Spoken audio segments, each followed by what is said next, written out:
Tammany Parish Sheriff's deputies are investigating a home invasion that left one person dead and 2 others injured. Rob Krieger has details. Now, this information just came into the newsroom minutes ago. Deputies say when they got to the home this morning in Slidell, they found the suspected intruder dead. This all started after 1 a.m. when a 911 received a call to 911 saying that someone had invaded a home in the 100 block of Rue de la Paix there in Slidell, where you see shortly after 1 a.m. dispatchers say that they got that call and then someone hung up.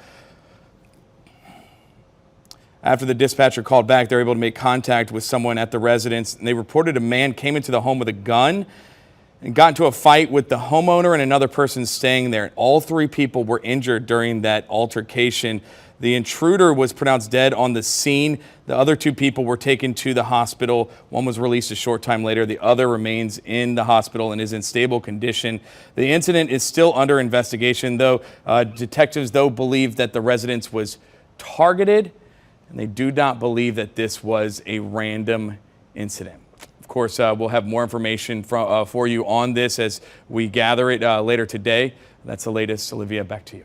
All right, thank you, Rob.